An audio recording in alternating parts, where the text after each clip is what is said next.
بسم الله الرحمن الرحيم.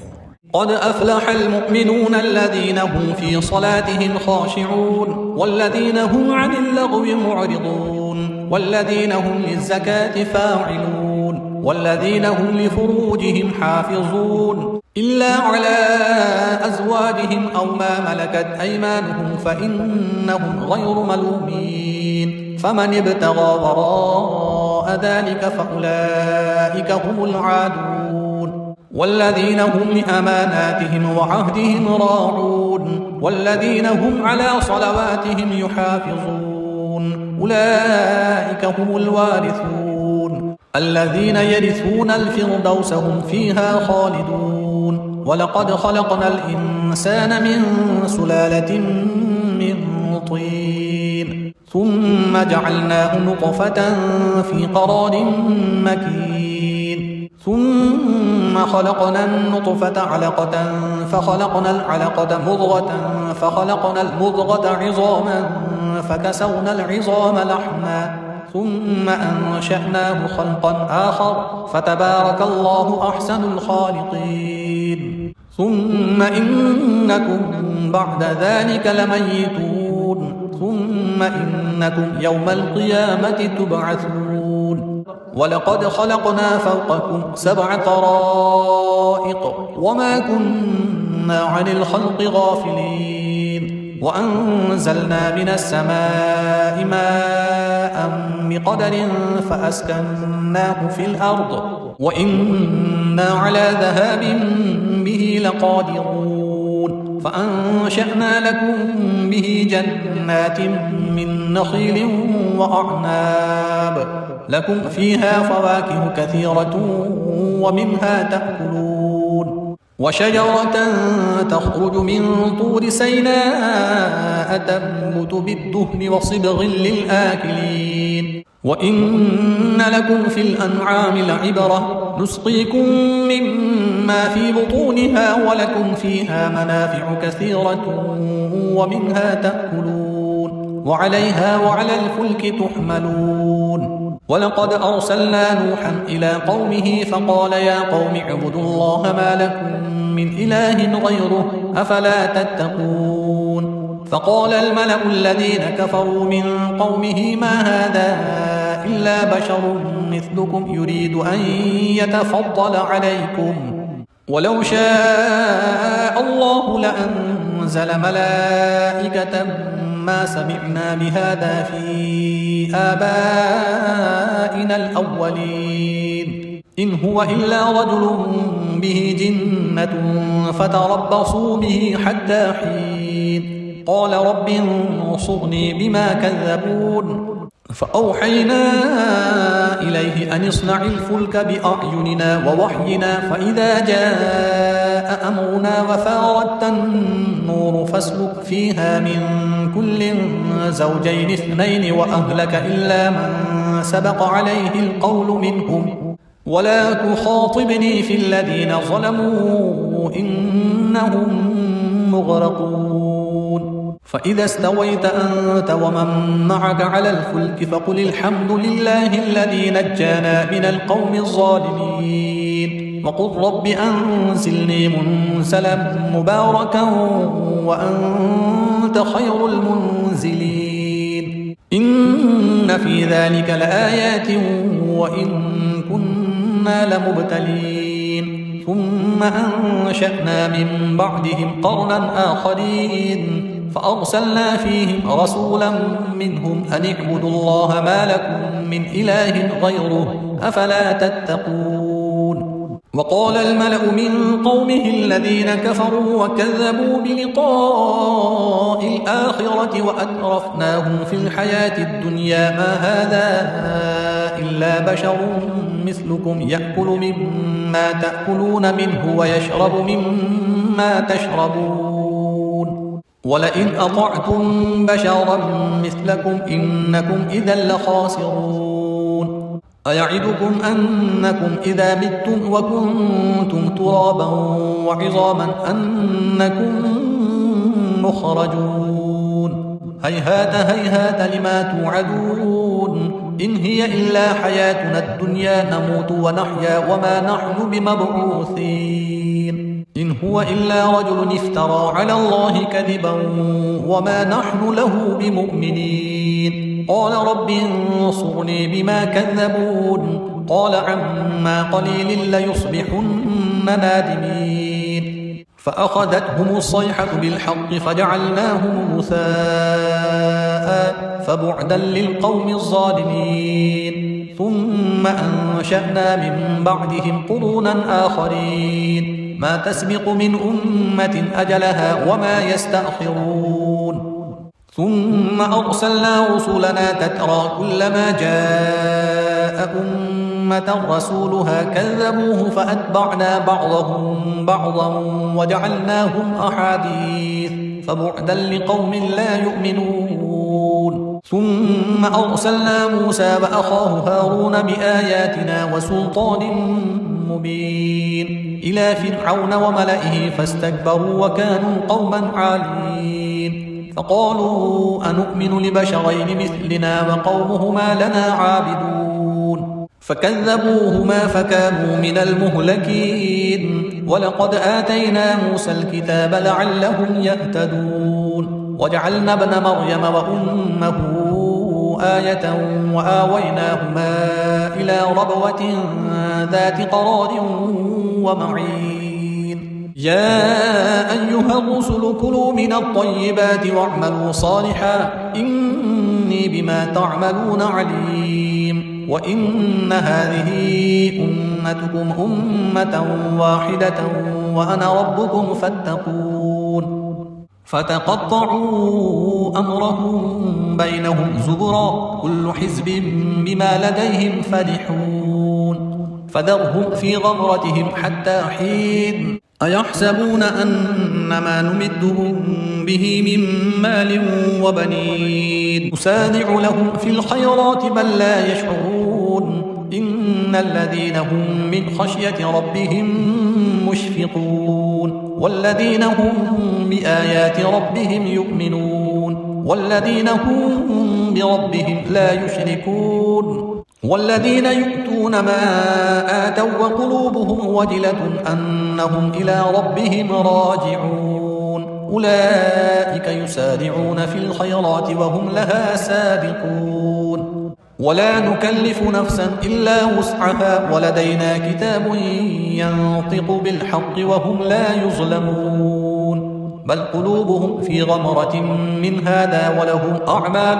من دون ذلك هم لها عاملون حتى إذا أخذنا مترفيهم بالعذاب إذا هم يجأرون لا تجأروا اليوم إنكم منا لا تنصرون قد كانت آياتي تتلى عليكم فكنتم على أعقابكم تنكصون مستكبرين به سامرا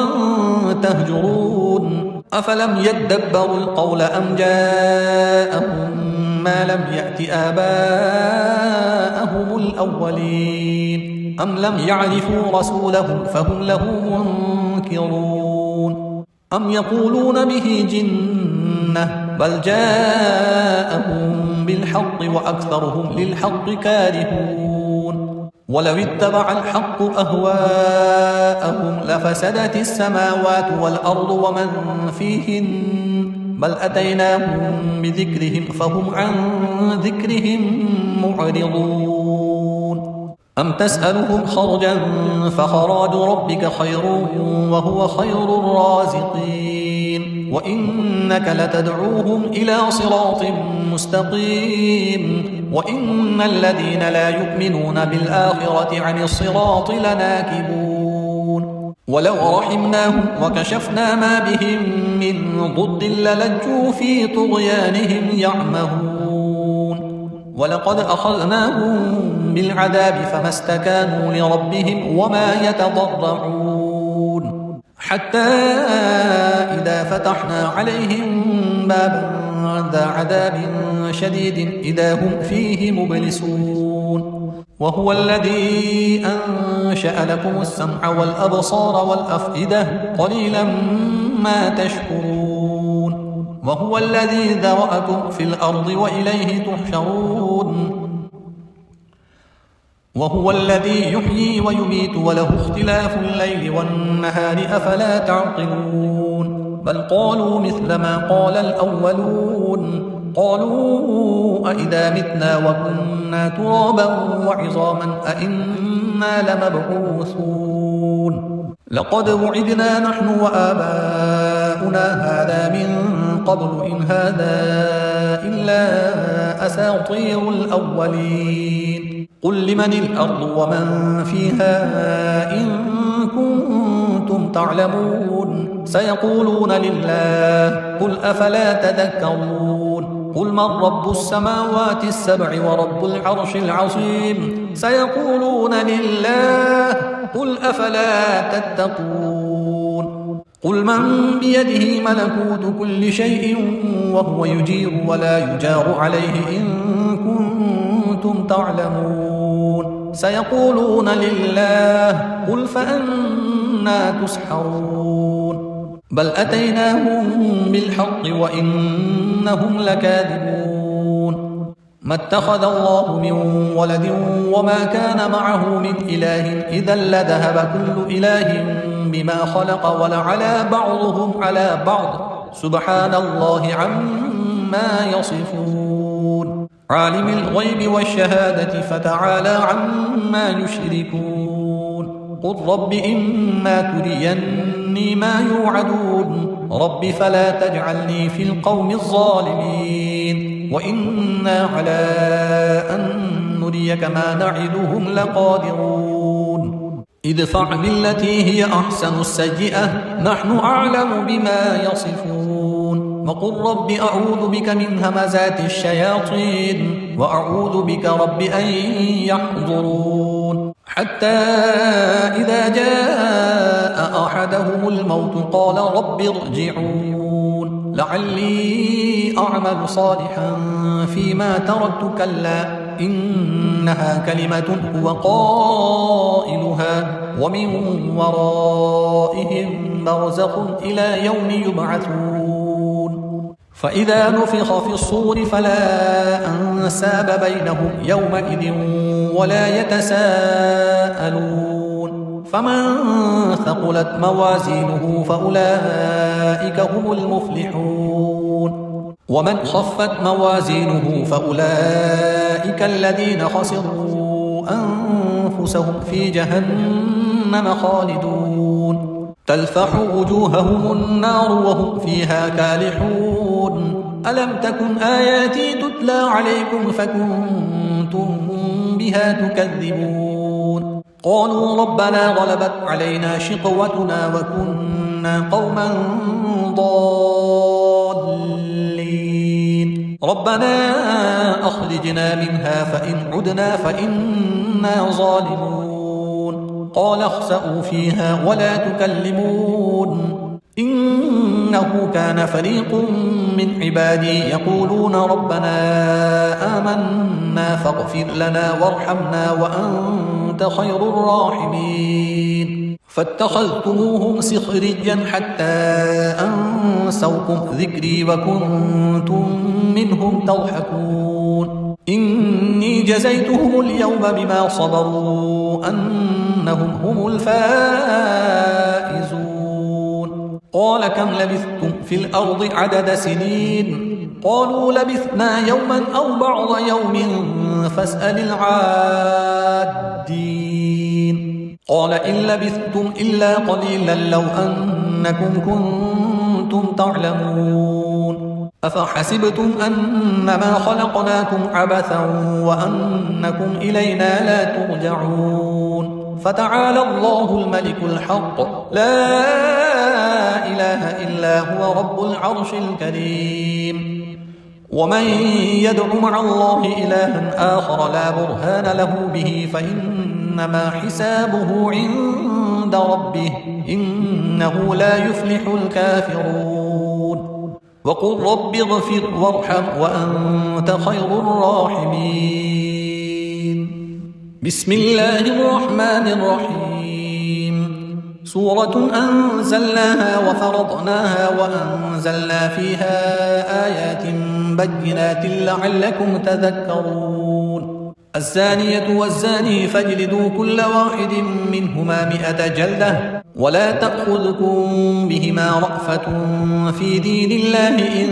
كنتم تؤمنون بالله واليوم الآخر وليشهد عذابهما طائفة من المؤمنين الزاني لا ينكح إلا زانية أو مشركة والزانية لا ينكحها إلا زان أو مشرك وحرم ذلك على المؤمنين والذين يرمون المحصنات ثم لم يأتوا ب4 شهداء فاجلدوهم 80 جلدة ولا تقبلوا لهم شهادة أبدا وأولئك هم الفاسقون إلا الذين تابوا من بعد ذلك وأصلحوا فإن الله غفور رحيم والذين يرمون أزواجهم ولم يكن لهم شهداء إلا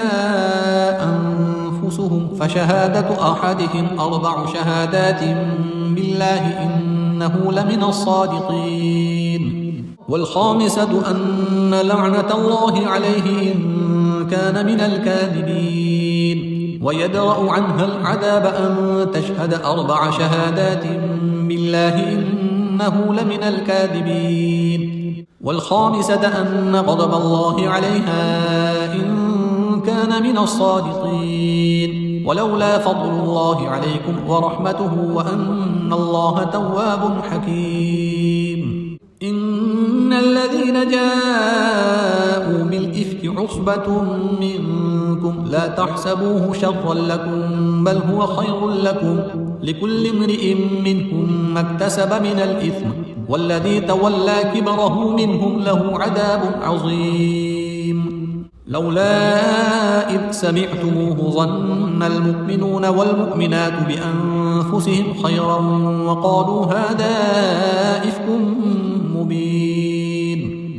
لولا جاءوا عليه ب4 شهداء فإذ لم يأتوا بالشهداء فأولئك عند الله هم الكاذبون ولولا فضل الله عليكم ورحمته في الدنيا والآخرة لمسكم فيما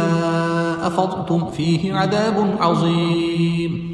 إذ تلقونه بألسنتكم وتقولون بأفواهكم ما ليس لكم به علم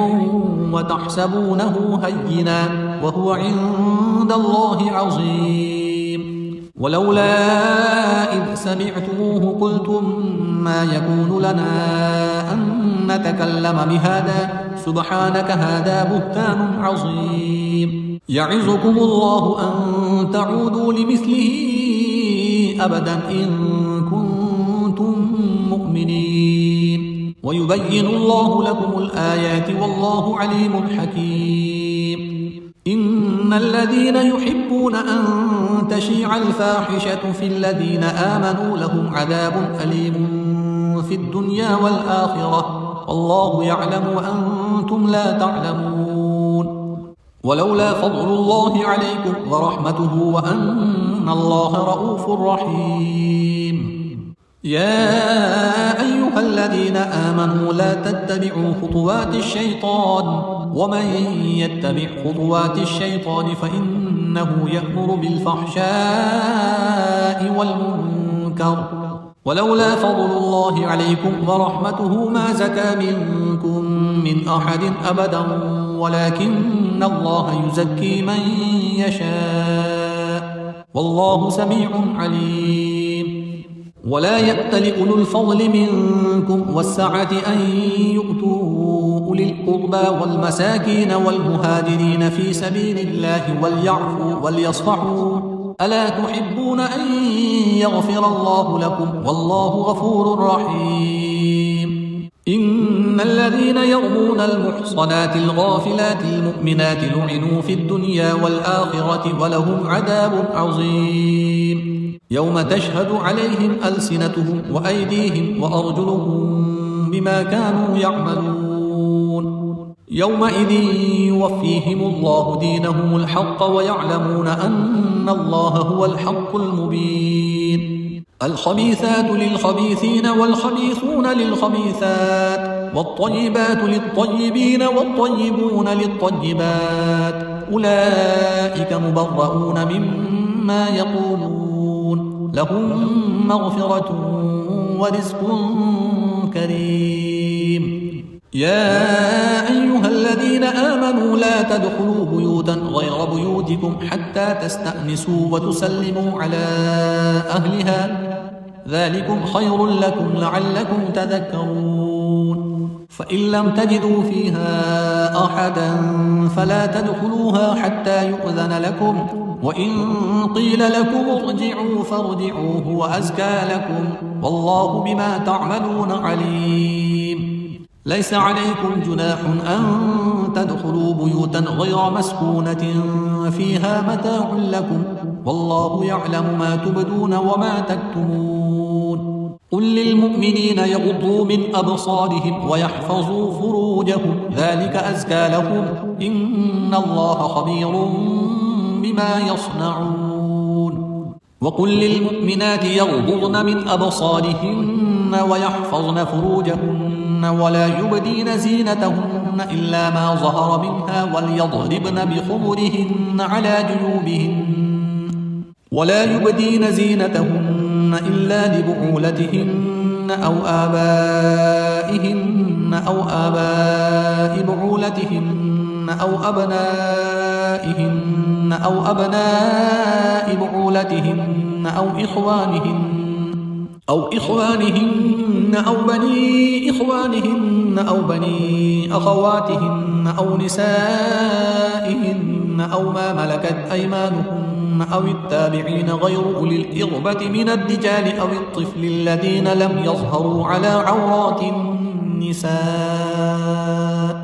ولا يضربن بأرجلهن ليعلم ما يخفين من زينتهن. وتوبوا إلى الله جميعا أيها المؤمنون لعلكم تفلحون.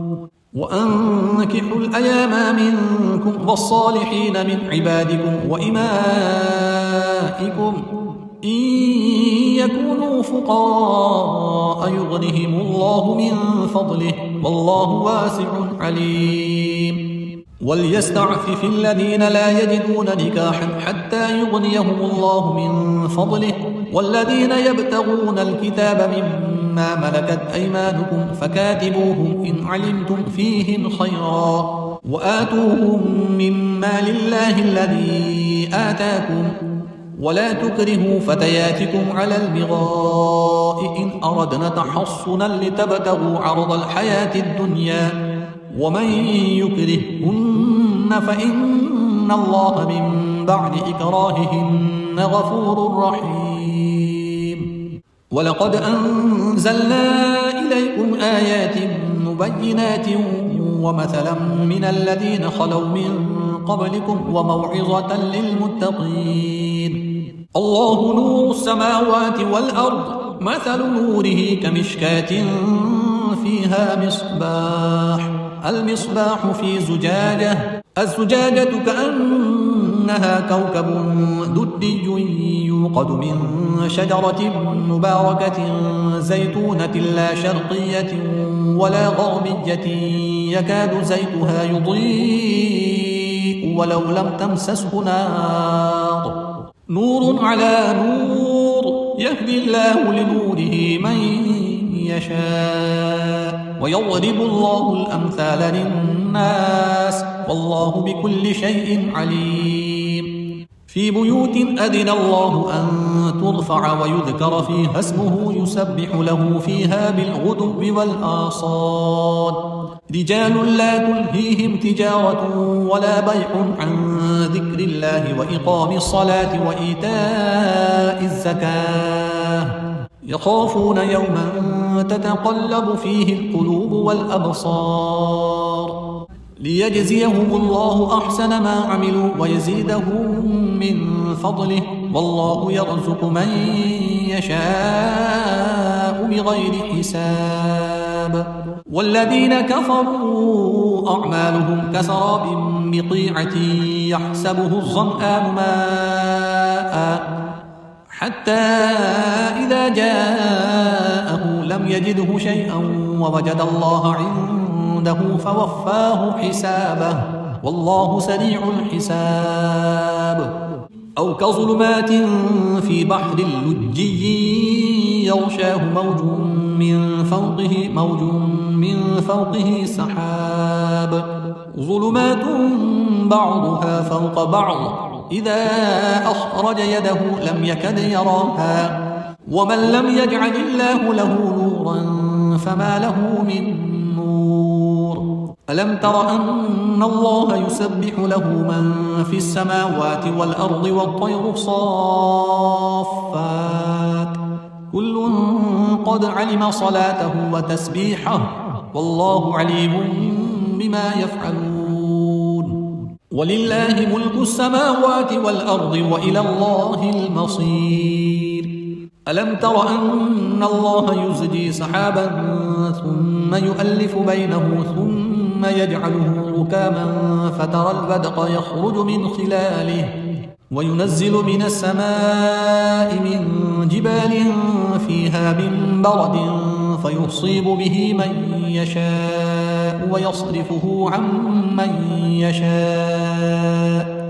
يكاد سنا برقه يذهب بالأبصار يقلب الله الليل والنهار إن في ذلك لعبرة لأولي الأبصار. والله خلق كل دابة من ماء فمنهم من يمشي على بطنه ومنهم من يمشي على رجلين ومنهم من يمشي على أربع يخلق الله ما يشاء إن الله على كل شيء قدير. لقد أنزلنا آيات مبينات والله يهدي من يشاء إلى صراط مستقيم. ويقولون آمنا بالله وبالرسول وأطعنا ثم يتولى فريق منهم من بعد ذلك وما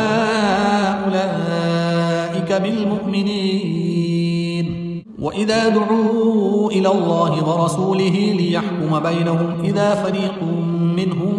معرضون وإن يكن لهم الحق يأتوا إليه مذعنين. أفي قلوبهم مرض أم ارتابوا أم يخافون أن يحيف الله عليهم ورسوله بل أولئك هم الظالمون. إنما كان قول المؤمنين إذا دعوا إلى الله ورسوله ليحكم بينهم أن يقولوا سمعنا وأطعنا وأولئك هم المفلحون. ومن يطع الله ورسوله ويخشى الله ويتقه فأولئك هم الفائزون. وأقسموا بالله جهد أيمانهم لئن أمرتهم ليخرجن قل لا تقسموا طاعة معروفة إن الله خبير بما تعملون. قل أطيعوا الله وأطيعوا الرسول فإن تولوا فإنما عليه ما حمل وعليكم ما حملتم وإن تطيعوه تهتدوا وما على الرسول إلا البلاغ المبين. وعد الله الذين آمنوا منكم وعملوا الصالحات ليستخلفنهم في الأرض كما استخلف الذين من قبلهم وليمكنن لهم دينهم الذي ارتضى لهم وليبدلنهم من بعد خوفهم أمنا يعبدونني لا يشركون بي شيئا ومن كفر بعد ذلك فأولئك هم الفاسقون. وأقيموا الصلاة وآتوا الزكاة وأطيعوا الرسول لعلكم ترحمون. لا تحسبن الذين كفروا معجزين في الأرض ومأواهم النار ولبئس المصير. يا أيها الذين آمنوا ليستأذنكم الذين ملكت أيمانكم والذين لم يبلغوا الحلم منكم 3 مرات من قبل صلاة الفجر وحين تضعون ثيابكم من الظهيرة ومن بعد صلاة العشاء 3 عورات لكم ليس عليكم ولا عليهم جناح بعدهم طوافون عليكم بعضكم على بعض كذلك يبين الله لكم الآيات والله عليم حكيم. وإذا بلغ الأطفال منكم الحلم فليستأذنوا كما استأذن الذين من قبلهم كذلك يبين الله لكم آياته والله عليم حكيم. والقواعد من النساء اللاتي لا يرجون نكاحا فليس عليهن جناح أن يضعن ثيابهن غير متبرجات بزينة وأن يستعففن خير لهن والله سميع عليم. ليس على الأعمى حرج ولا على الأعرج حرج ولا على المريض حرج ولا على أنفسكم أن تأكلوا من بيوتكم أو بيوت آبائكم أو بيوت أمهاتكم أو بيوت إخوانكم أو بيوت أخواتكم أو بيوت أعمامكم أو بيوت عماتكم أو بيوت أخوالكم أو بيوت خالاتكم أو ما ملكتم مفاتحه أو صديقكم. ليس عليكم جناح أن تأكلوا جميعا أو أشتاتا. فإذا دخلتم بيوتا فسلموا على أنفسكم تحية من عند الله مباركة طيبة كذلك يبين الله لكم الآيات لعلكم تعقلون. إنما المؤمنون الذين آمنوا بالله ورسوله وإذا كانوا معه على أمر جامع لم يذهبوا حتى يستأذنوه. إن الذين يستأذنونك أولئك الذين يؤمنون بالله ورسوله فإذا استأذنوك لبعض شأنهم فأذن لمن شئت منهم واستغفر لهم الله إن الله غفور رحيم. لا تجعلوا دعاء الرسول بينكم كدعاء بعضكم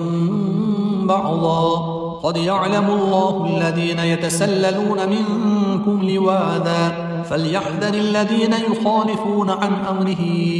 أن تصيبهم فتنة أو يصيبهم عذاب أليم. ألا إن لله ما في السماوات والأرض قد يعلم ما أنتم عليه ويوم يرجعون إليه فينبئهم بما عملوا والله بكل شيء عليم.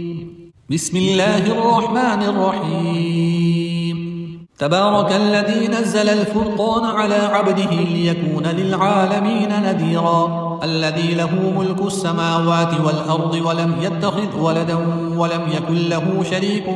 في الملك وخلق كل شيء فقدره تقديرا. واتخذوا من دونه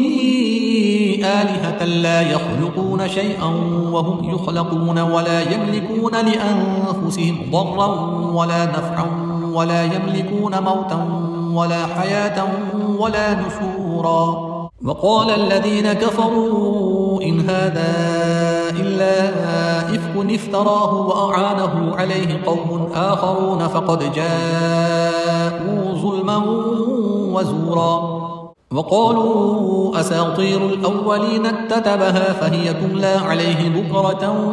وأصيلا قل أنزله الذي يعلم السر في السماوات والأرض إنه كان غفورا رحيما. وقالوا ما لهذا الرسول يأكل الطعام ويمشي في الأسواق لولا أنزل إليه ملك فيكون معه نذيرا أو يلقى إليه كنز أو تكون له جنة يأكل منها وقال الظالمون إن تتبعون إلا رجلا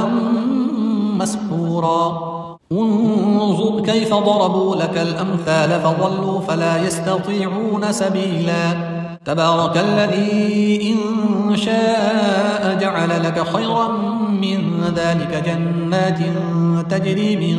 تحتها الأنهار ويجعل لك قصورا بل كذبوا بالساعة وأعتدنا لمن كذب بالساعة سعيرا إذا رأتهم من مكان بعيد سمعوا لها تغيظا وزفيرا وإذا ألقوا منها مكانا ضيقا مقرنين دعوا هنالك ثبورا لا تدعوا اليوم ثبورا واحدا وادعوا ثبورا كثيرا قل أذلك خير أم جنة الخلد التي وعد المتقون كانت لهم جزاء ومصيرا لهم فيها ما يشاءون خالدين كان على ربك وعدا مسئولا ويوم يحشرهم وما يعبدون من دون الله فيقول أأنتم أضللتم عبادي هؤلاء أم هم ضلوا السبيل قالوا سبحانك ما كان ينبغي لنا أن نتخذ من دونك من أولياء ولكن متعتهم وآباءهم حتى نسوا الذكر وكانوا قوما بورا فقد كذبوكم بما تقولون فما تستطيعون صرفا ولا نصرا ومن يظلم منكم نذقه عذابا كبيرا وما أرسلنا قبلك من المرسلين إلا إنهم ليأكلون الطعام ويمشون في الأسواق وجعلنا بعضكم لبعض فتنة أتصبرون وكان ربك بصيرا